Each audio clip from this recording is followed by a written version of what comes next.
बिस्मिल्लाहिर्रहमानिर्रहीम। अस्सलाम वालेकुम दोस्तों मैं उम्मीद करता हूं कि आप सब दोस्त खैरियत से होंगे। तो दोस्तों मेरी अल्लाह पाक से ये दुआ है कि अल्लाह पाक आप सबको खैर आफियत से रखे, आमीन। तो दोस्तों सबसे पहले शुक्रिया उन दोस्तों का जिन दोस्तों ने मेरे चैनल को सब्सक्राइब किया हुआ। तो जो दोस्त नए हैं उनसे मेरी ये गुजारिश है कि वो मेरे चैनल को सब्सक्राइब कर लें और बन जाए मेरे चैनल के मेंबर। दोस्तों आप वीडियो देख रहे हैं, वीडियो के नीचे एक लाल रंग का बटन है, आपने उसको दबा देना है और साथ वाले बेल आइकॉन को भी दबा देना है और ऑल पर क्लिक करना है ताकि मैं यूं ही कोई वीडियो अपलोड करूं तो उसका नोटिफिकेशन आपको फौरन मिल जाए। तो दोस्तों आज जो मैं आपके लिए एक नक्श लेकर हाजिर हुआ हूं, ये है प्यार में दीवाना, मजनू और पागल कर देने वाला तवीज। एक ही घंटे के अंदर अंदर मतलूब हाजिर होगा इंशाल्लाह। जी हाँ दोस्तों, तो आए देखते हैं कि इस नक्श को कैसे बनाना है और इस अमल को कैसे करना है। तो नक्श जो है वो मैं हमेशा की तरह आगे चलकर आपको दिखाऊंगा। ये अमल जो है ये बहुत ही मुजर्रब है। अगर कोई शख्स किसी औरत पर या औरत किसी मर्द पर या फिर किसी मर्द या औरत को तस्खीर करना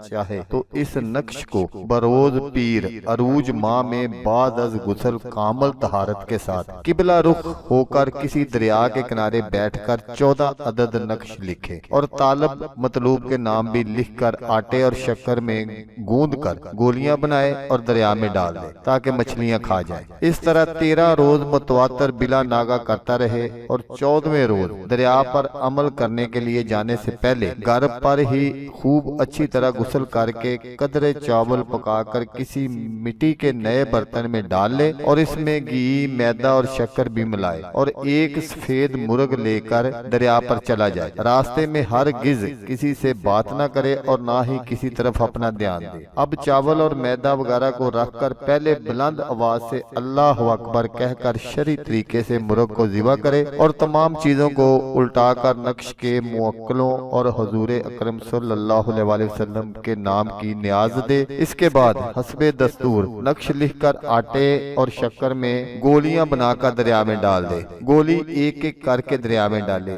जब 13 गोलियां दरिया में डाल चुके तो 14वें नक्श को अपने पास हिफाजत से रख ले, इसकी गोली ना बनाए। इसके बाद जिन चीजों पर फातिहा दी हुई है वही अच्छी तरह दफन कर दे ताकि कोई भी इसको निकाल ना सके। अगर इनको इसी तरह छोड़ देगा तो कोई खा जाएगा तो यकीनन पागल हो जाएगा और तालब का काम भी ना होगा। अब अपने घर आकर जो नक्श हमरा लेकर आया है अपने बाजू पर बांध ले। अल्लाह करीम के हुक्म से एक ही घंटे के अंदर अंदर मतलूब हाजिर हो जाएगा और ताबियादारी करेगा। अगर ना करेगा तो वो दीवाना मजनू हो जाएगा। जब तक ये अमल जारी रखें, लाजमी तौर पर जलाली व जमाली परहेज करें ताकि अमल बिल्कुल दुरुस्त हो। तो दोस्तों नक्श ये है जो मैं आपको स्क्रीन पर दिखा रहा हूँ। आपने इस नक्श को बिल्कुल इसी तरह बना लेना है। काम थोड़ा सा मुश्किल है लेकिन आप अपने महबूब को इस नक्श की मदद से अपने काबू में कर सकते हैं। अगर आपको वीडियो अच्छी लगे तो आपने इसको लाइक और शेयर जरूर करना है। हो सकता है आपको जरूरत ना हो, किसी और दोस्त को जरूरत हो। तो दोस्तों जैसा कि मैं आपको हर वीडियो में कहता हूँ, इस बार भी कहूंगा कि आपने इस वीडियो को देखा उसके लिए आपका शुक्रिया। दुआओं में याद रखिएगा। अल्लाह हाफिज। अल्लाह नासर।